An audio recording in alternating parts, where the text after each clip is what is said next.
Assalamualaikum warahmatullahi wabarakatuh. Waalaikumsalam warahmatullahi wabarakatuh.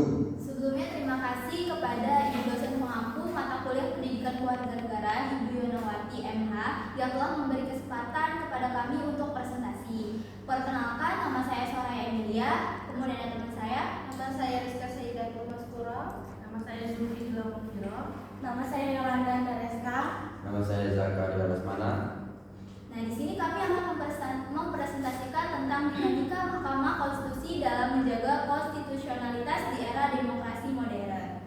Latar belakang dari bahasan topik kali ini yaitu Mahkamah Konstitusi yang memiliki peran strategis sebagai penjaga konstitusi terutama dalam mengawal demokrasi dan menegakkan keadilan konstitusional di Indonesia. Di tengah dinamika politik yang kompleks, MK diharapkan tetap independen dan berintegritas agar mampu menguji undang-undang, menyelesaikan sengketa pemilu, serta menjaga keseimbangan kekuasaan.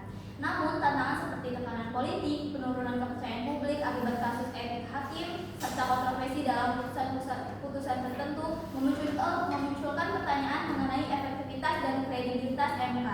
Oleh karena itu, penting untuk menelaah bagaimana MK mempertahankan peran dan fungsinya secara adil dan profesional di era demokrasi modern, sekaligus memahami persepsi masyarakat terhadap lembaga ini sebagai cerminan keabsahan moral dan hukum dalam sistem ketatanegaraan.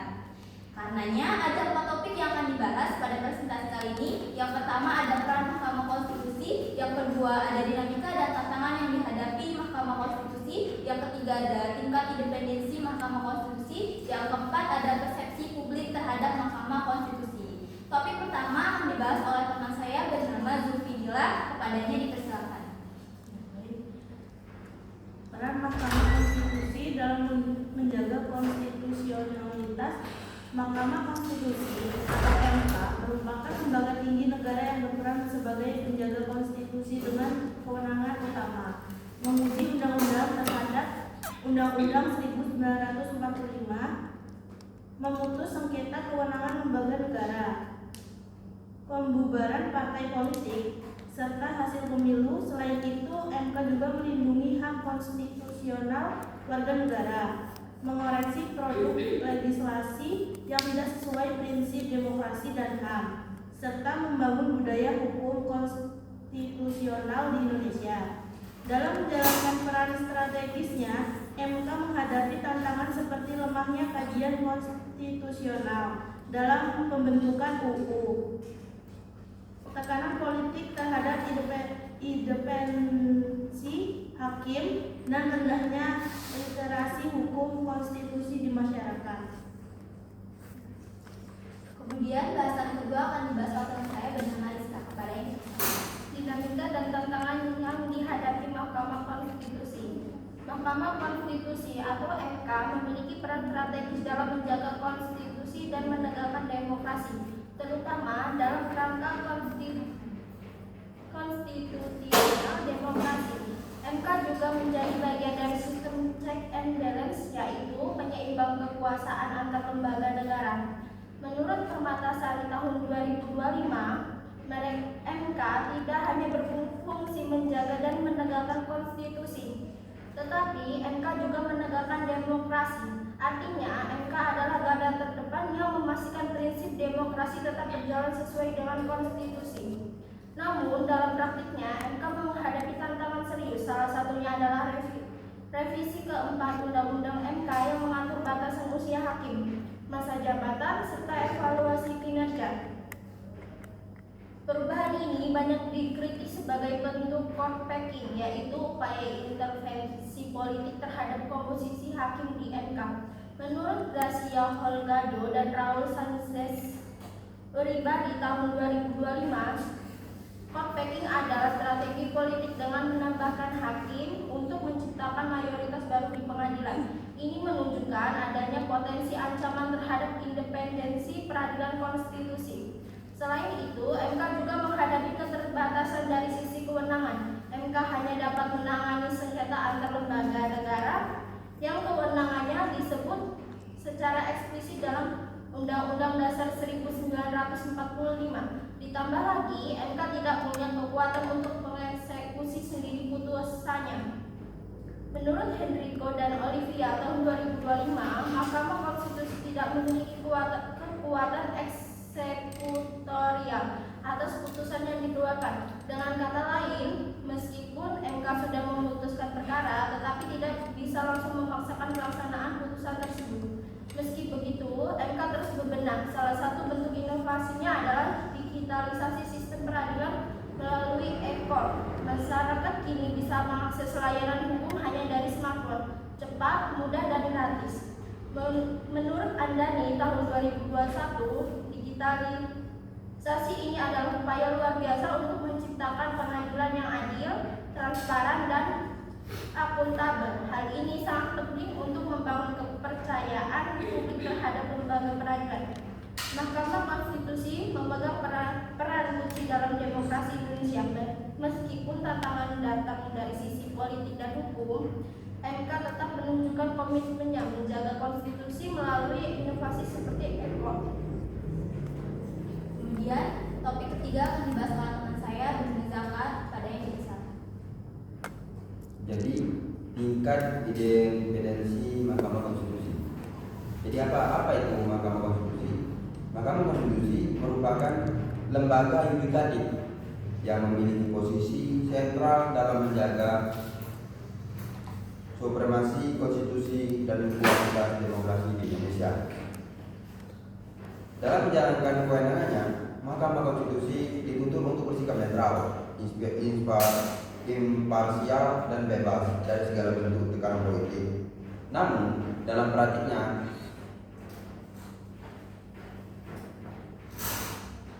independensi Mahkamah Konstitusi kerap diuji oleh kepentingan politik domestik maupun pengaruh global. Terdapat beberapa faktor yang mempengaruhi independensi Mahkamah Konstitusi. Yang pertama, ada tekanan politik dan kepentingan global. Yang kedua, kompleksitas era pasca modern dan perubahan teknologi. Jadi, dalam konteks ini, Mahkamah Konstitusi tidak hanya harus independen dari tekanan eksternal, tetapi juga harus memiliki kepekaan terhadap isu-isu global yang menyangkut keadilan sosial dan perlindungan hak privasi warga negara. Kemandirian lembaga tidak cukup tanpa kemampuan adaptif terhadap perubahan sosial dan teknologi. Menurut Pranata M 2022, tantangan yang dihadapi Mahkamah Konstitusi saat ini tidak bisa diselesaikan dengan pendekatan normatif semata. Diperlukan terobosan progresif dan reformasi internal guna memperkuat peran Mahkamah Konstitusi sebagai penjaga konstitusi dan demokrasi. Selain itu, proses seleksi hakim Mahkamah Konstitusi harus dilakukan secara transparan dan berbasis pada integritas serta kompetensi, bukan kepentingan politik. Hakim konstitusi dituntut untuk tidak hanya memahami norma hukum secara tekstual, tetapi juga menggali nilai-nilai keadilan, kemanfaatan, dan kebutuhan konkret masyarakat.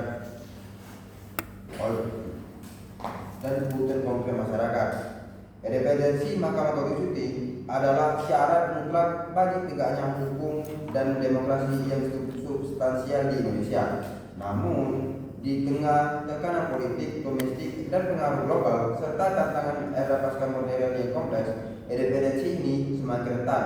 Maka diperlukan langkah strategis melalui reformasi kelembagaan dan peningkatan kapasitas hakim agar Mahkamah Konstitusi mampu menjalankan fungsinya secara independen dan relevan. Menurut Pranata M 2022, hanya dengan begitu Mahkamah Konstitusi dapat benar-benar menjadi penjaga konstitusional dan di tengah dinamika sosial yang terus berubah. Baik, topik terakhir akan dibahas oleh teman saya bernama Yolanda pada yang misalkan. Persepsi publik terhadap Mahkamah Konstitusi. Persepsi publik terhadap Mahkamah Konstitusi sangat dipengaruhi oleh integritas hakim, transparansi persidangan, konsistensi keputusan, serta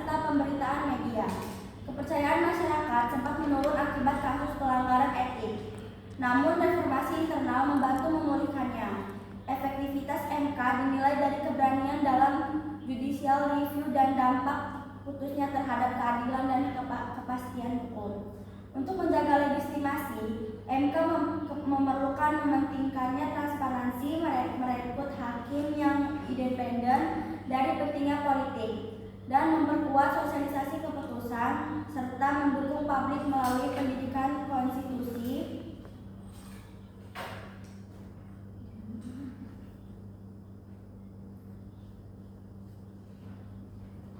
Namun demikian, tantangan terhadap independensi mahkamah tidak bisa diabaikan.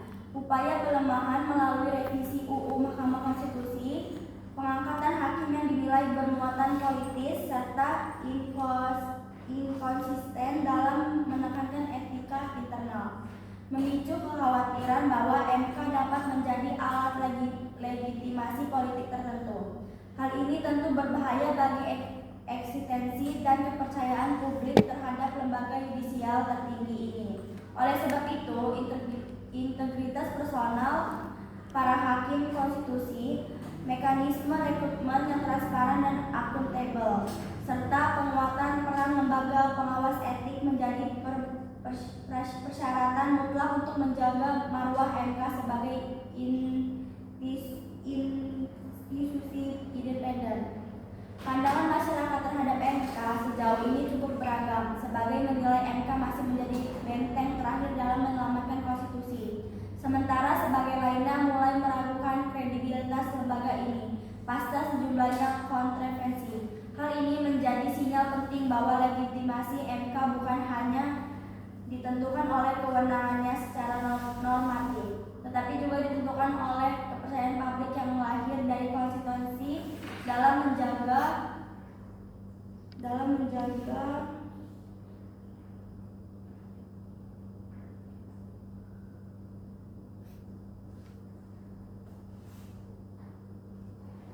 dan menyelamatkan konstitusi.